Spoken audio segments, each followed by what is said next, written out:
শুক্রবারে ১২টার দিকে আমি আর আম্মু মিলে বাইরে বের হলাম। সবাই এখন নামাজের প্রস্তুতি নিচ্ছে আর আমরা বাইরে। হ্যালো বন্ধুরা, আসসালামু আলাইকুম। সবাই কেমন আছেন? আশা করছি সবাই ভালো আছেন। শুক্রবারে আজকে আমরা কিছু মাছ বাজার করেছি, তো আপনাদেরকে দেখাই কি কি মাছ আজকে কিনলাম। একটা মাঝারি সাইজের আমরা বোয়াল মাছ নিয়েছি, আর বোয়াল মাছের ছোট ভাই এখানে আছে পবার মাছ, মানে সেম সেম দেখতে আর কি। পবার মাছ আর বোয়াল মাছ কাছাকাছি দেখতে, আমার কাছে দেখতে দুইটা একরকমই লাগে। আমার আবার আঁশ ছাড়া মাছগুলো খেতে খুবই ভালো লাগে। আমার কাছে আঁশ ছাড়া মাছগুলো বেস্ট মনে হয়, খুবই সুস্বাদু হয় এই মাছগুলো। তো আর একটা প্রিয় মাছ নিয়েছি এখানে, সেটা হচ্ছে মাগুর মাছ।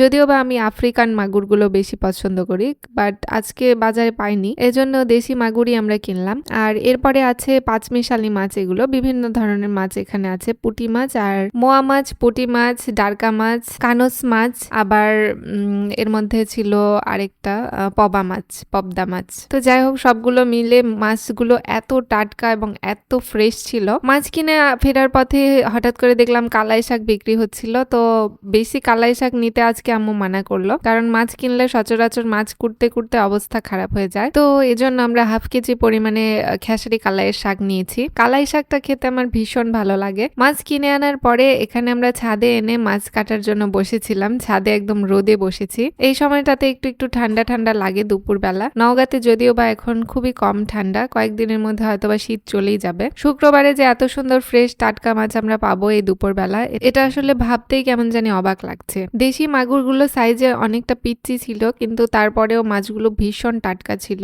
পবদা মাছগুলো খুবই টাটকা ছিল, আর বোয়াল মাছটাও প্রায় টাটকাই ছিল, কিন্তু বোয়াল মাছ তো কখনো আমি তাজা দেখিনি। সবসময় বোয়াল মাছ তো মরাই দেখি। বোয়াল মাছ নাকি যখন পানি থেকে তোলে তারপরেই বোয়াল মাছগুলো মারা যায়। তো এই ছিল আজকের আমাদের মিনি ব্লগ। কেমন লাগলো কমেন্টে জানাবেন সবাই। আল্লাহ হাফেজ।